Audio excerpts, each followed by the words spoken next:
ನಮಸ್ಕಾರ ಸ್ನೇಹಿತರೆ, ತಾಯಿಯ ಯೂಟ್ಯೂಬ್ ಚಾನಲ್ಗೆ ತಮ್ಮೆಲ್ಲರಿಗೂ ಆತ್ಮೀಯ ಸ್ವಾಗತ. ಸ್ನೇಹಿತರೆ, ಇದರ ವಿಡಿಯೋದಲ್ಲಿ ಅಂಗಸಾಮುದ್ರಿಕ ಶಾಸ್ತ್ರದ ಪ್ರಕಾರ ಮನುಷ್ಯನ ನಡೆನುಡಿ ಪತ್ತೆ ಮಾಡೋದು ಹೇಗೆ, ನಡೆನುಡಿ ಅಂದರೆ ಏನು, ಈಗ ಇರ್ತಕ್ಕಂಥ ಮಕ್ಕಳಾಗಿರಲಿ, ಸ್ತ್ರೀ ಪುರುಷರು ಯಾರೇ ಆಗಿರಲಿ, ವಯಸ್ಕರಾಗಿರಲಿ, ಆ ಸಂದರ್ಭದಲ್ಲಿ ಯಾವುದೇ ವೃತ್ತಿ ಮಾಡಲಿ, ಯಾವುದೇ ಕಾರ್ಯ ಮಾಡಲಿ, ಯಾವುದೇ ಕೆಲಸ ಮಾಡಲಿ, ಯಾವುದೇ ರೂಪ ಗುಣಲಕ್ಷಣಗಳನ್ನು ಹೊಂದಿರಲಿ, ವಿದ್ಯಾಭ್ಯಾಸವನ್ನು ಪಡೆದೇ ಇರಲಿ, ಅಂತಹ ಸಂದರ್ಭದಲ್ಲಿ ಆ ದಿನದ ಆ ಒಂದು ಜೀವನದ ಘಟ್ಟದಲ್ಲಿ ಆ ಮನುಷ್ಯನ ನಡೆನುಡಿಯನ್ನು ಪತ್ತೆ ಮಾಡುವುದು ಹೇಗೆ, ಅಂಗಸಾಮುದ್ರಿಕ ಶಾಸ್ತ್ರದ ಪ್ರಕಾರ, ಹಾಗೆಯೇ ಭಾವಶಾಸ್ತ್ರದ ಪ್ರಕಾರ. ಈ ಒಂದು ಅಂಗಸಾಮುದ್ರಿಕ ಶಾಸ್ತ್ರದ ಪ್ರಕಾರ ಮತ್ತು ಭಾವಶಾಸ್ತ್ರದ ಪ್ರಕಾರ ಮನುಷ್ಯನ ಮಿದುಳಿನಲ್ಲೇನಿದೆ, ಮನುಷ್ಯನ ಆಚರಣೆಗಳೇನು, ಮನುಷ್ಯನ ಆ ಜೀವದ ಈಗಿನ ಗುಣಲಕ್ಷಣಗಳೇನು, ಆ ಯಾವ ಕಾರ್ಯವನ್ನು ಮಾಡಲು ಬಯಸಿದೆ ಅಥವಾ ಏನನ್ನು ಮಾಡುತ್ತದೆ ಅಥವಾ ಏನನ್ನು ಮಾಡುವುದಿಲ್ಲ, ಆ ಜೀವಕ್ಕೆ ಎಷ್ಟು ಕ್ಷಮತೆ ಇದೆ, ಆ ಜೀವಕ್ಕೆ ಎಷ್ಟು ಕ್ಷಮತೆ ಇಲ್ಲ, ಆ ಜೀವ ಎಷ್ಟು ದ್ವಂದ್ವದಲ್ಲಿದೆ, ಆ ಜೀವ ಎಷ್ಟು ದ್ವಂದ್ವದಲ್ಲಿಲ್ಲ, ಯಾವ ರೀತಿಯಾದಂಥ ಕಾರ್ಯವನ್ನು ಮಾಡಲು ಆ ಒಂದು ಜೀವನದಲ್ಲಿ ಮನುಷ್ಯ ಒಂದು ಜೀವನದಲ್ಲಿ ನಿಶ್ಚಯಿಸಿದೆ ಅಥವಾ ಕಾರ್ಯ ಮಾಡುತ್ತಿರುವುದಾದರೆ ಏನು, ಇದು ಕರ್ಮದ ಭಾಗವೋ, ಅಂದರೆ ಮನುಷ್ಯ ತಂದಿರತಕ್ಕಂಥ ಕರ್ಮದ ಭಾಗವೋ ಅಥವಾ ಅನ್ಯ ಕಾರ್ಯಗಳನ್ನು ಆಯ್ಕೆ ಮಾಡಿಕೊಂಡಿದೆಯೋ ಅಥವಾ ಕರ್ಮದ ನಿಮಿತ್ತವಾಗಿ ನಡೀತಾ ಇದೆಯೋ, ಗ್ರಹಗತಿಗಳ ಗೋಚರದ ಕಾರಣದಿಂದ ನಡೀತಾ ಇದೆಯೋ ಅಥವಾ ಒಂದು ಫ್ರೀ ವಿಲ್ಲನ್ನು ಬಳಸಿ ಆ ಜೀವ ನಡೀತಾ ಇದೆಯೋ, ಇದೆಲ್ಲ ಅಂಶಗಳನ್ನು ಮನುಷ್ಯನ ನಡೆನುಡಿ ಅಂತ ನಾವು ಕರಿತೇವೆ. ಈ ಒಂದು ನಡೆನುಡಿಯನ್ನು ಭಾವಶಾಸ್ತ್ರದ ಪ್ರಕಾರ, ಅಂಗಸಾಮುದ್ರಿಕ ಶಾಸ್ತ್ರದ ಪ್ರಕಾರ ಪತ್ತೆ ಮಾಡೋದು ಹೇಗೆ ಅನ್ನೋದನ್ನು ಈ ವಿಡಿಯೋದಲ್ಲಿ ನೋಡೋಣ. ಜೀವಕ್ಕೆ ಇರ್ತಕ್ಕಂಥದ್ದು ಕಲಿಯುಗದಲ್ಲಿ ನಿಗದಿತ ಎತ್ತರದಲ್ಲಿ ಜೀವ ಯಾವ ಕಾರ್ಯವನ್ನು ಮಾಡಲು ಉದ್ದೇಶಿಸಿ ಭೂಮಂಡಲದಲ್ಲಿ ಉಪಸ್ಥಿತವಾಗಿದೆಯೋ, ಅಂದರೆ ಮನುಷ್ಯನ ಜನ್ಮವನ್ನು ಪಡೆದಿದೆಯೋ ಅದರ ಅನುಸಾರವಾಗಿ, ಈಗ ಮಣ್ಣಿನಲ್ಲಿ ಕೆಲಸವನ್ನು ಮಾಡಬೇಕಂದ್ರೆ ಆ ಮನುಷ್ಯನಿಗೆ ಕಾಲಿನ ಬೆರಳಿನ ಉಗುರುಗಳು ಅಂಗಸಾಮುದ್ರಿಕ ಶಾಸ್ತ್ರದ ಪ್ರಕಾರ ಮತ್ತು ಕೈಯಿನ ಬೆರಳಿನ ಉಗುರುಗಳು ಕಬ್ಬಿಣದ ಕಡಲೆಯಂತೆ, ಅಂದರೆ ಕಬ್ಬಿಣದಂತೆ ಗಟ್ಟಿಯಾಗಿದ್ದರೆ, ಒರಟಾಗಿದ್ದರೆ ಆ ಜೀವ ಮಣ್ಣಲ್ಲಿ ಕೆಲಸವನ್ನು ಮಾಡುವ ಋಣದಿಂದ ಕಾರ್ಯ ಮಾಡಲು ಸಾಧ್ಯವಾಗತ್ತೆ.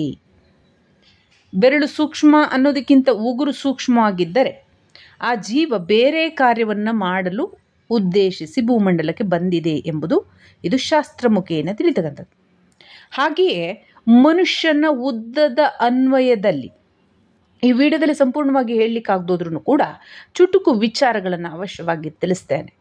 ಆ ಮನುಷ್ಯನ ಉದ್ದ ಮತ್ತು ದಪ್ಪ ಇರ್ತಕ್ಕಂತಹ ಮುಖ ಲಕ್ಷಣದಲ್ಲಿ ಇರ್ತಕ್ಕಂಥ ಸುಂದರತೆ ಮತ್ತು ಕುರೂಪತೆ ಆಧಾರವಾಗಿ ಆ ಸ್ಥಳದ, ಆ ಸ್ಥಾನದ, ಆ ಕಾರ್ಯದ ಮಕ್ಕಳು ಅಥವಾ ಯೌವನದವರು, ಅದಕ್ಕಿಂತ ದೊಡ್ಡವರು, ಅದಕ್ಕಿಂತ ವಯಸ್ಸಾಗಿರೋರು, ಅವರ ಗುಣಲಕ್ಷಣಗಳ ಆಧಾರವಾಗಿ ಗಮನಿಸಿ ತಿಳಿಯಬಹುದು. 6 ಅಡಿ ದೇಹದೊಳಗೆ, 6 ಅಡಿ ಲಕ್ಷಣದೊಳಗೆ ಇರ್ತಕ್ಕಂತಹ ರೂಪಸ್ಥಿತಿಗನುಗುಣವಾಗಿ ಇದೇ ರೀತಿಯಾದಂತಹ ಭಾವ ಎಂಬತಕ್ಕಂಥದ್ದು ಗುಡ್ಡ ಇರಲಿ, ದಪ್ಪ ಇರಲಿ, ಹಾಗಿರಲಿ, ಹೀಗಿರಲಿ, ಹೇಗೇ ಇದ್ದರೂ ಭಾವಶಾಸ್ತ್ರದಲ್ಲಿ ಒಂದೇ ಭಾವ. ನಗುವನ್ನು ನೋಡಿದರೆ ಚಿತ್ರ ವಿಚಿತ್ರ ಕೋಟಿಗಟ್ಟಲೆ ಇರ್ತಕ್ಕಂತಹ ದೇಹಗಳಲ್ಲಿ ನಗುವನ್ನು ನೋಡಿದರೆ ಅದು ಒಂದೇ ಭಾವ, ಅಳುವನ್ನು ನೋಡಿದರೂ ಒಂದೇ ಭಾವ, ಕ್ರೋಧವನ್ನು ನೋಡಿದರೂ ಒಂದೇ ಭಾವ. ಆದರೆ ದೇಹ ಬೇರೆ, ದೇಹದ ಲಕ್ಷಣ ಬೇರೆ, ಉದ್ದ ಬೇರೆ, ಗಾತ್ರ ಬೇರೆ, ಆಚರಣೆ ಬೇರೆ, ಬುದ್ಧಿ ಬೇರೆ, ಭಾಷೆ ಬೇರೆ. ಆದರೆ ಭಾವಶಾಸ್ತ್ರದಲ್ಲಿ ಜೀವಗಳೆಲ್ಲವೂ ಒಂದೇ. ಜೀವಗಳೆಲ್ಲವೂ 800 ಕೋಟಿ. ಆ 800 ಕೋಟಿ ಮುಖಗಳು ಭಿನ್ನ ಭಿನ್ನ, ಅದು ದೇಹದ ರೂಪದಲ್ಲಿ. ಆದರೆ ಜೀವದ ರೂಪದಲ್ಲಿ ಏಕಮಾತ್ರ ಒಂದೇ ಆಗಿದೆ. ಅದರಿಂದಾಗಿ ಆ ದೇಹ, ಆ ಜೀವ ಯಾವುದೋ ಜಾಗದಲ್ಲಿ, ಯಾವುದೋ ದೇಶದಲ್ಲಿ, ಯಾವುದೋ ಮಣ್ಣಿನಲ್ಲಿ, ಯಾವುದೋ ತಂದೆ ತಾಯಿಯಲ್ಲಿ ಪ್ರಕಟವಾದಂತಹ ಪಕ್ಷದಲ್ಲೂ ಜೀವದಲ್ಲಿನ ಏಕಭಾವಶಾಸ್ತ್ರ, ಏಕಭಾವದ ಸ್ಥಿತಿ. ನಗು ಮಾಯವಾಗುವುದಿಲ್ಲ, ನಗು ಏಕಸಮಾನ, ಅಳು ಏಕಸಮಾನ. ಮೊದಲೇ ಹೇಳಿದಂಥ ಎಲ್ಲ ಲಕ್ಷಣಗಳು, ಭಾವದ ಲಕ್ಷಣಗಳೆಲ್ಲವೂ ಕೂಡ ಬಿಂಬತ್ಸ, ಕ್ರೋಧ, ದುಃಖ, ಸುಖ, ಸಂತೋಷ, ಹಸನ್ಮುಖಿ, ಈ ರೀತಿಯಾದಂಥ ಎಲ್ಲ ಲಕ್ಷಣಗಳನ್ನು ಕೂಡ ಭಾವಶಾಸ್ತ್ರದ ಪ್ರಕಾರವಾಗಿ ಏಕಪ್ರಕಾರವಾಗಿ ಕಾಣ್ತೇವೆ. ಅದರಿಂದಾಗಿ ಭಾಷೆಗೆ ಹೊರತಾಗಿ ಅಂಗಶಾಸ್ತ್ರ, ಅಂಗಸಾಮುದ್ರಿಕ ಶಾಸ್ತ್ರದ ಪ್ರಕಾರ, ಹಾಗೆ ಜೀವದ ಭಾವಶಾಸ್ತ್ರದ ಪ್ರಕಾರ ಈ ಆಧ್ಯಾತ್ಮಿಕ ಜಗತ್ತಿನಲ್ಲಿ ಆಂತರಿಕ ನಿಯಮವೊಂದಿದೆ. ಅಂದರೆ ಜೀವ ಯಾವ ಜಾಗದಲ್ಲಿ ಪ್ರಕಟವಾಗಿದೆಯೋ ನಿಶ್ಚಯವಾಗಿ ಅದು ತಾನು ಬದುಕುವ ಎಲ್ಲ ರೀತಿಯಾದಂತಹ ಸಹಕಾರ, ಜೀವಗಳು ಅನ್ಯ ದೇಹಗಳೊಂದಿಗೆ ಸಹಕಾರ ಹೊಂದಿದರೆ ಆ ಜೀವಗಳಲ್ಲಿ ನೀವು ಎಲ್ಲಿಂದ ಎಲ್ಲಿಗೆ ತಗೋಗಿ, ಯಾವುದೇ ದೇಶಕ್ಕೆ ತಗೋಗಿ, ಇಲ್ಲೇ ತಗೋಗಿ, ಬೇರೆ ಕಡೆ ತಗೋಗಿ, ಆ ಜೀವಗಳಲ್ಲಿ ಶಾಂತ ಸಮಾಧಾನ ಕಾರ್ಯ ಎಂಬತಕ್ಕಂಥದ್ದಿರುತ್ತೆ. ಈ ದೇಹಗಳನ್ನು ನೀವು ಗಮನಿಸಿದರೆ ಹಾನಿಕಾರಕ ಕಾರ್ಯಗಳೆಂದೂ ಆಗುವುದಿಲ್ಲ. ಗಮನಿಸಿ, ಯಾವ ಜೀವ ಯಾವುದೇ ಭೂಮಂಡಲದ ಯಾವುದೇ ಭಾಗದಲ್ಲಿರಲಿ, ಆ ಜೀವದ ಜೊತೆಗೆ ಅನ್ಯ ಜೀವಗಳು ಕನೆಕ್ಟಿವಿಟಿ, ಅದಕ್ಕೆ ನಾವು ಒಳ್ಳೆಯ ಸಂಬಂಧ, ಪರಿಚಯ, ಜನ ಇದ್ದಾರೆ, ಅವರಿದ್ದಾರೆ, ಇವರಿದ್ದಾರೆ ಅಂತ ನಾವು ಕರೀತೇವೆ. ಆ ರೀತಿಯಾಗಿ ಇರ್ತಕ್ಕಂಥ ಜೀವ 100ರಲ್ಲಿ 75% ಹಾನಿಕಾರಕ ಆಯ್ಕೆಗಳನ್ನು ಮಾಡಿಕೊಳ್ಳೋದಿಲ್ಲ. ಹಾಗಾದರೆ ಜನಸಂಖ್ಯೆ ಎಷ್ಟು? ಲಕ್ಷಾಂತರ ಕೋಟ್ಯಾಂತರ ಇರುತ್ತೆ. ರಾಜಕೀಯದವರೆಲ್ಲ ಸಾಕಷ್ಟು ಹಣ ಇತ್ಯಾದಿ ದುರ್ಬಳಕೆ ಮಾಡ್ತಾರೆ, ಆಸ್ತಿ ಪಾಸ್ತಿ ಮಾಡ್ತಾರೆ, ಅವ್ರ ಜೊತೆ ಜನ ಇಲ್ವಾ, ಅದು ಹೇಗೆ ಅವ್ರು ತೊಂದರೆ ಮಾಡೋದಿಲ್ಲ, ತಪ್ಪು ಮಾಡೋದಿಲ್ಲ ಅಂತ ಪ್ರಶ್ನೆ ಬರ್ಬೋದು. ಇಲ್ಲಿ ಗಮನಿಸಿ, ಜೀವದ ಆಯ್ಕೆಗೆ ಸಂಬಂಧಪಟ್ಟಂತೆ, ರಾಜಕೀಯ ವಿಭಾಗದ ಆಯ್ಕೆಗೆ ಸಂಬಂಧಪಟ್ಟಂತೆ ಇಲ್ಲಿ ಭಾವಶಾಸ್ತ್ರಕ್ಕೆ ಸಂಬಂಧ ಇಲ್ಲ. ಭಾವಶಾಸ್ತ್ರದಲ್ಲಿ ಒಂದು 5ರಿಂದ 10, 10ರಿಂದ 20, 20ರಿಂದ 100 ಜೀವಗಳು, ಇಷ್ಟು 100 ಜನಗಳ ಜೀವಗಳ ಜೊತೆಗೆ ಒಂದು ಕರ್ಮಫಲವನ್ನು ತಂದಿರೋದು ತುಂಬ ಕಡಿಮೆ ಇರುತ್ತೆ. ಏಕೆಂದರೆ ಈ ಆಯಸ್ಸು 100 ವರ್ಷ. ಅದರಿಂದಾಗಿ ಈ ಒಂದು 100 ಜನಗಳ ಜೊತೆಗಿನ ಕರ್ಮಫಲ ತಂದಿರೋದು ತುಂಬ ಕಡಿಮೆ ಇರುತ್ತೆ. ಹಾಗಾಗಿ ಮದುವೆ ಆದರೆ ಗಂಡ ಹೆಂಡ್ತಿ, ಅಥವಾ ತಂದೆ ತಾಯಿ ಇದ್ದರೆ ಅವರಿಬ್ಬರು, ಅಥವಾ ಕುಟುಂಬದವರು ಅಣ್ಣ ತಮ್ಮ ಬಂಧು ಬಳಗ ಇದ್ದರೆ ಅವರೊಂದು ಸ್ವಲ್ಪ ಜನ, ಅಥವಾ ಚಿಕ್ಕಪ್ಪ ದೊಡ್ಡಪ್ಪ ಅತ್ತಿಗೆ ನಾದಿನಿ ಅಂತಿದ್ರೆ ಅವರೊಂದು ಸ್ವಲ್ಪ ಜನ, ಈ ಶಿಕ್ಷಣ ಸಂಸ್ಥೆಗೆ ಸಂಬಂಧಪಟ್ಟಂತೆ, ವ್ಯವಹಾರಕ್ಕೆ ಸಂಬಂಧಪಟ್ಟಂತೆ, ಹಾಗೆ ವೃತ್ತಿಗೆ ಸಂಬಂಧಪಟ್ಟಂತೆ, ಈ ರೀತಿಯಾಗಿ ಯಾವುದೇ ಆಯ್ಕೆ ಆದ್ರೂ ಲಿಮಿಟೆಡ್, ಒಂದು 100 ಜನನೂ ಇರೋದಿಲ್ಲ. ಅಷ್ಟೊಂದು ಸಮಯದ ಕರ್ಮದ ಲೆಕ್ಕಾಚಾರಕ್ಕೆ ಈ 100 ವರ್ಷ ಸಾಕಾಗೋದಿಲ್ಲ. ಅದರಿಂದಾಗಿ ಕಡಿಮೆ ಲಿಮಿಟೆಡ್ ಕರ್ಮಫಲ ಮತ್ತು ಜನಗಳ ಸಂಪರ್ಕ ತಂದಿರೋದ್ರಿಂದ ಆ ಜೀವ ಒಂದು 10-20 ಜನಗಳ ಜೊತೆಗೆ ಸಂಯೋಜನೆಯನ್ನು ಹೊಂದಿದ್ರು 100ರಲ್ಲಿ 75% ಹಾನಿಕಾರಿ ಮಾಡೋದಿಲ್ಲ, 25% ಸಾಧ್ಯ ಇರುತ್ತೆ. ಇದೇ ರೀತಿಯಾಗಿ ಪ್ರಪಂಚಾದ್ಯಂತ ಇರ್ತಕ್ಕಂತಹ ಜೀವಗಳ ಈ ಒಂದು ದೇಹ ಲಕ್ಷಣ, ಮುಖ ಲಕ್ಷಣ, ಆ ಜೀವದಲ್ಲಿನ ಭಾವಲಕ್ಷಣವನ್ನು ನೋಡಿದರೆ ಅದು ಈಗ ಯಾವ ಉದ್ದೇಶವನ್ನು ಹೊಂದಿದೆ.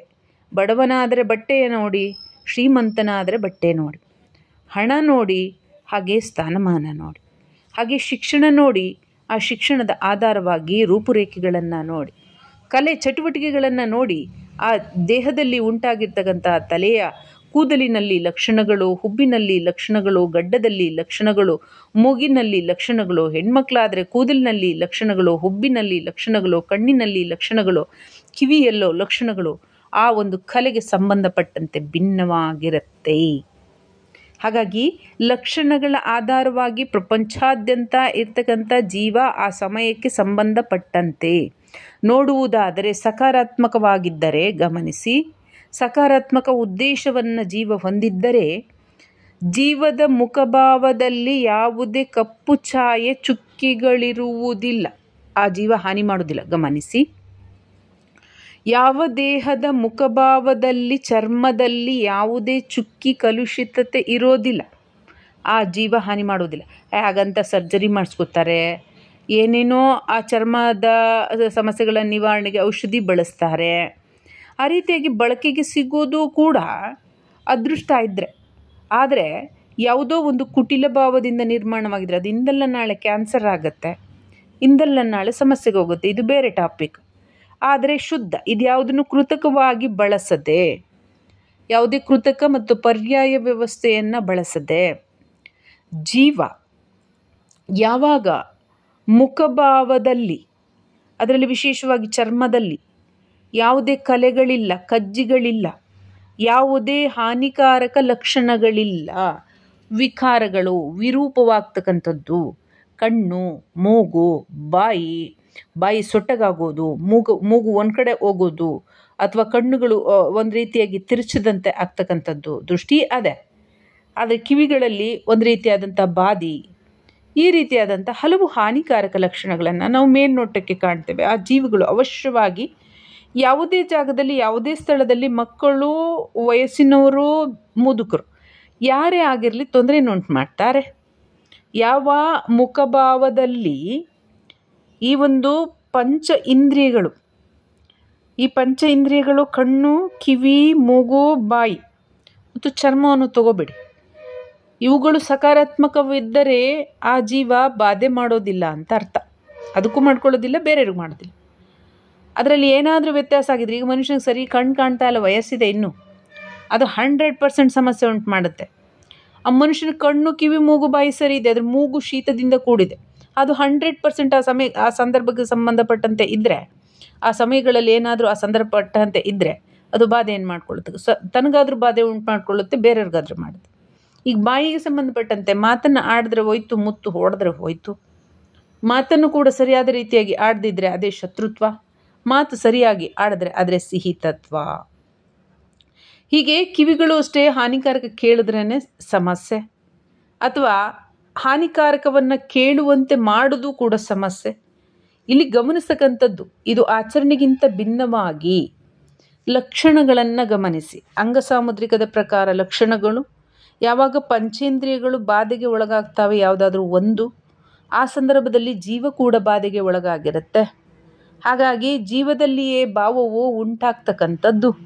ಈ ಮುಖಭಾವವನ್ನು ತಾವು ಗಮನಿಸಿದರೆ, ಅಥವಾ ದೇಹದ ಅಂಗಾಂಗಗಳಲ್ಲಿ ಯಾವುದೋ ರೋಗ ರುಜಿನಿಗಳು, ಊನು ಆಗಿರ್ತಕ್ಕಂಥದ್ದು, ಕೈಗಳಲ್ಲಿ, ಕಾಲುಗಳಲ್ಲಿ ಕ್ಷಮತೆ ಇಲ್ಲ, ನರಮಂಡಲದಲ್ಲಿ ಸಕಾರಾತ್ಮಕ ಶಕ್ತಿ ಇಲ್ಲ, ಈ ರೀತಿಯಾದಂತಹ ಬಾಧೆ ಸ್ಥಿತಿ ಇದ್ದಂತಹ ಪಕ್ಷದಲ್ಲೂ ಕೂಡ ಜೀವದಲ್ಲಿನ ಭಾವ ಬದಲಾಗತ್ತೆ. ಆ ಭಾವಕ್ಕೆ ಅನುಗುಣವಾಗಿ ಜೀವ ಕಾರ್ಯ ಮಾಡುತ್ತೆ.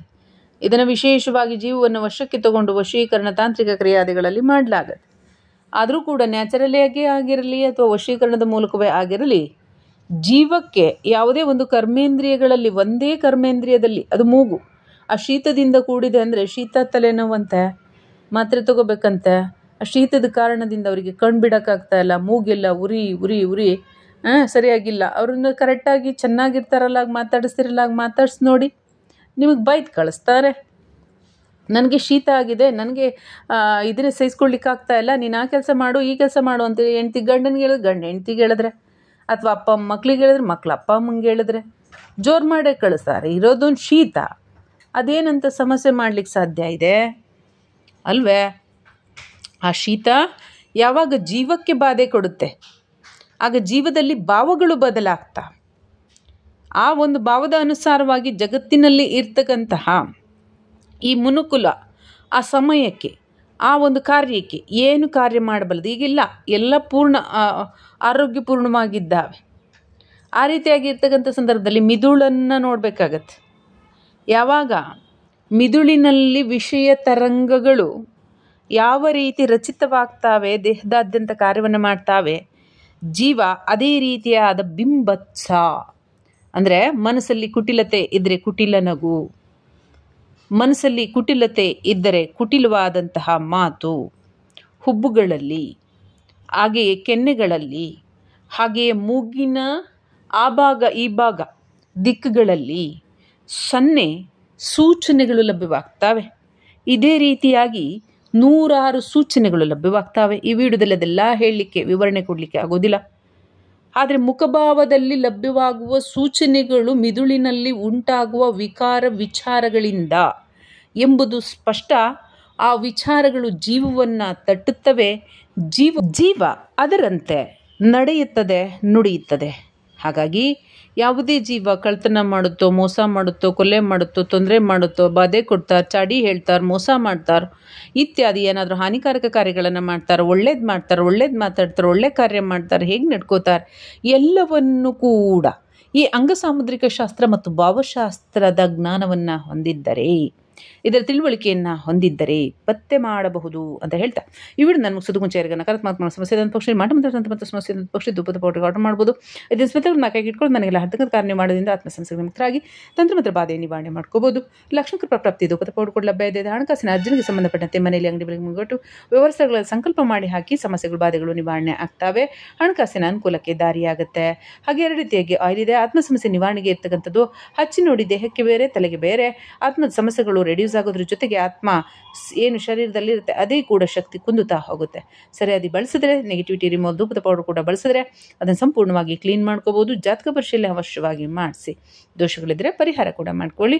ಫೋನ್ ನಂಬರ್ 6364205078 ಈ ನಂಬರಿಗೆ ಕರೆ ಮಾಡಿ ಬುಕ್ ಮಾಡ್ಬೋದು. ಜಾತಕ ಪರಿಶೀಲನೆ, ಹಸ್ತ ಪರಿಶೀಲನೆ ಮಾಡಿಸ್ಬೋದು. ಚಾರ್ಜಸ್ ಇರುತ್ತೆ. ಹಾಗೆಯೇ ಅಂಗಸಾಮುದ್ರಿಕ ಶಾಸ್ತ್ರ, ವಾಸ್ತುಶಾಸ್ತ್ರಕ್ಕೆ ಸಂಬಂಧಪಟ್ಟಂತೆ ಯಂತ್ರ, ಮಂತ್ರ, ತಂತ್ರಕ್ಕೆ, ಧ್ಯಾನ, ಯೋಗ, ಮುದ್ರಾಭ್ಯಾಸ, ಕುಂಡಲಿನಿ ಶಕ್ತಿ, ಜಾಗೃತಿಗೆ ಸಂಬಂಧಪಟ್ಟಂತೆ, ಕಾನೂನಾತ್ಮಕ ವಿಷಯಗಳಿಗೆ ಸಂಬಂಧಪಟ್ಟಂತೆ ಸಮಸ್ಯೆಗಳಿದ್ದಂಥ ಪಕ್ಷದಲ್ಲಿ ಕನ್ಸಲ್ಟೇಷನ್ ತೊಗೊಂಡು ಮಾತನಾಡ್ಬೋದು. ನೇರ್ಭೇಟಿಗೆ ಅವಕಾಶ ಇರೋದಿಲ್ಲ. ವಿಡಿಯೋ ಇಷ್ಟ ಲೈಕ್ ಮಾಡಿ, ಶೇರ್ ಮಾಡಿ, ಕಮೆಂಟ್ ಮಾಡಿ, ಚಾನಲ್ನ ಸಬ್ಸ್ಕ್ರೈಬ್ ಮಾಡ್ಕೊಳ್ಳಿ ಅಂತ ಹೇಳ್ತಾ ಈ ವಿಡಿಯೋ ನಾನು ಮುಗಿಸ್ತಾ ಇದ್ದೇನೆ. ಮುಂದಿನ ವಿಡಿಯೋದಲ್ಲಿ ಭೇಟಿಯಾಗೋಣ.